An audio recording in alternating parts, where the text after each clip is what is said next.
Retirement Renaissance, our newest podcast and videocast. I'm Mike Hebern, the Chief Operating Officer and Partner with Level Financial Advisors. And I'm here with my colleague again, Mike Angelucci, CFP, MBA, and soon you will find out Blue Zone expert. The Retirement Renaissance, as we said in our first episode, is really all about living well in retirement, mind, body, and soul. And so today's episode is going to focus on the root of what we're doing in Retirement Renaissance, which is this whole idea of blue zones. So Mike, in a nutshell, why don't you explain for everybody what is a blue zone? Okay, so kind of taking a quick step back as I started investigating my own health issues and how I can improve my health. As I said in the first video blog, I kept on coming across these blue zones, reference to blue zones, whether it be on a podcast I was listening to or other books I was reading. People referred to these blue zone studies. And as I started digging into the blue zone studies, I found that a lot of the benefits from adopting some of the attributes of the people in the blue zones can lead to a very rewarding retirement and give us the things we want in retirement. So to your question, the blue zones are 5 different areas around the world that National Geographic explorers started finding had the most centenarians, the most people that reached the age of 100. And those 5 areas were Sardinia, Italy, Okinawa, Japan, the Seventh-day Adventists of Loma Linda, California. Then there's the island of Icaria off of Turkey, part of Greece, and then a peninsula of Costa Rica. That what these National Geographic explorers found was, like I said, they had the most 100-year-old people in their population. High concentration of 100-year-old people. Yep, exactly. And they would they got the name the blue zones because on the maps they circled these areas in blue. Okay. So Dan Buettner, one of the National Geographic explorers, started to dig deeper into these blue zones and wanted to find out, why do these people reach the age of 100 more than other places in the world. Right. So these places are, in most cases, geographically isolated, yes. But in at least one case here, they're also religiously isolated with the Seventh-day Adventists. So the book goes into different themes that tend to be indicative of the people that live in these blue zones. So talk a little bit about some of the themes. The blog itself will have the details of all the themes, but what are a few of the main ones that you see in the blue zone book? I think you hit a couple good points that we'll touch on in a minute, especially with some of the isolation that plays into this. But key themes in the blue zones, and he identifies 9 key themes. So if you look at all these places, they're all a little different because they evolved culturally a little different, and they have different agricultural type of diets. But the 9 themes, starting with exercise, is huge. And when he talks about exercise, they just move naturally. In Sardinia, a lot of them are goat herders, so they're always moving. In Okinawa, people are always moving. They have gardens. So you're saying that I need to become a goat herder? You do, if you want to live to be 100. But right. Great. I'm not sure my wife will like that idea, but we'll give it a shot. She may like being isolated in a mountainous area, but you never know. But the idea is, the key idea is you don't have to run marathons, you don't have to be a CrossFitter, you just have to move a little bit in order to achieve optimal health. And consistently. Yes. You don't want to exercise one day and then 3 weeks later do it again. Right. It's constant movement. Yes. Right? Okay. And what's fascinating about the book, and we won't go into details, you can read the book for yourself, but what's great about the book is he does get into details, but they're fun. He tells stories about different people in the different areas. He'll look at different studies and talk about those. So it's not just here's what these people do. He gets into some anecdotes and some empirical data for those that like that as well. Okay. What are some of the other themes that we see in this book? I like the diet is a big one. Yeah. Not a lot of meat.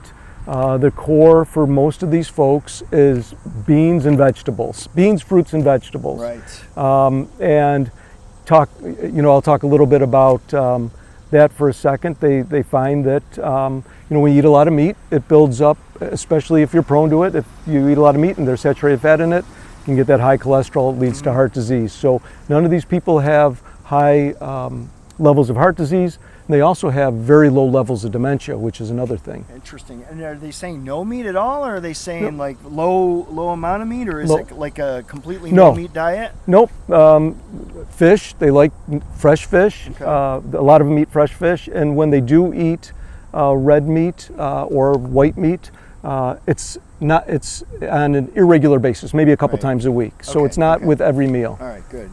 Now the beans part, I know you and I had a little laugh about this before, because it was like, the first time you talked to me about the diet and I was reading through these things, I'm like, oh, well, I like beans. I'll just have my wife put these beans. You were talking about a specific type of bean to put on my salad. Yeah, chichi beans. Chichi beans. Chichi beans, Right. garbanzo beans. Garbanzo beans. So that's tip number one. Yep. Get your garbanzo beans on the stuff that you like to eat. On your salads. It's a great way to get garbanzo. Hummus, if you like hummus, Yep. are chichi beans, garbanzo beans.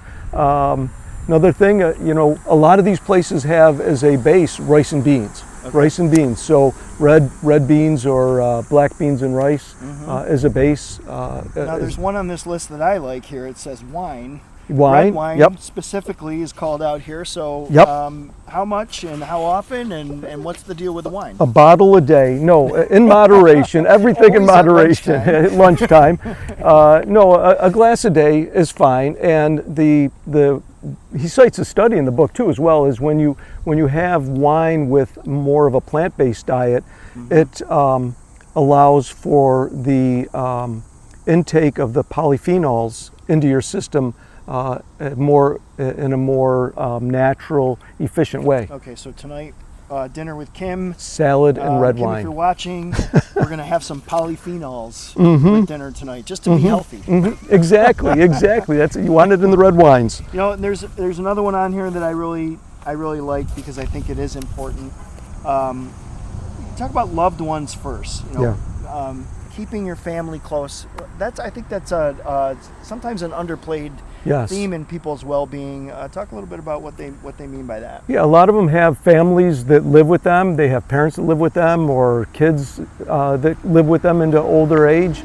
They live close together, so if they don't live with them, they're in the same community. See, now I always thought that having my children in the house was deleterious to my health. Yeah, I know at a certain point in their lives. No, I'm just kidding. No, if they come back older and they got all that youthful energy out of their system, then they can come back. It's good for you. Right. But I think that also plays into the sense of belonging and purpose when you have your family in your life. And purpose is another big one that you see not only in the blue zones, but in some of these studies that have been out, and what retirees want and need is that sense of purpose. I think that's interesting too, because so much of retirement renaissance, when I think about the topic, I think about the traditional, okay, I'm 65 years old, I'm going to retire. And I can't tell you how many people I've talked to where they've said they're going to retire, and I ask them what they're going to do and retire, and they say nothing at all. Right. I'm like, man, I think having a purpose in life, whether it's taking care of a loved one or something, is so important in retirement, because if you spend your whole life, let's say you save $10 million and you got all the money in the world, but you have no purpose. Yeah. What do you really have? What do you really have? Yeah, and that's a huge thing, and it doesn't have to be this grand thing to save the world. It could be you're a woodworker, so you do some woodworking, or you fish. Like one gentleman, I think in Costa Rica, he got purpose because every day he went and fished and got fish for the family, and that gave him his purpose. Or they watched the grandkids. It doesn't have to be this grand thing. It just has to be something that you're interested in and something that you value. Well, I think we've covered a lot of topics here on the blue zones. We're going to mention here, and we'll put it up on the screen here, that we encourage you to explore the website. It's www.bluezones.com. It's a great resource. And also, we're going to put a link up to a small documentary video about the island of Icaria. Icaria, yes. That's available on the iTunes podcast library. And in future episodes of the video cast and the blogs, we're going to talk a little bit more about the different blue zones and different topics, and delve a little bit more into the details of all these. So we hope people find it interesting and encouraging. So until then, this is Mike Hebron again with Level Financial, and I'm here with Mike Angelucci. We'll talk to you soon. Thanks.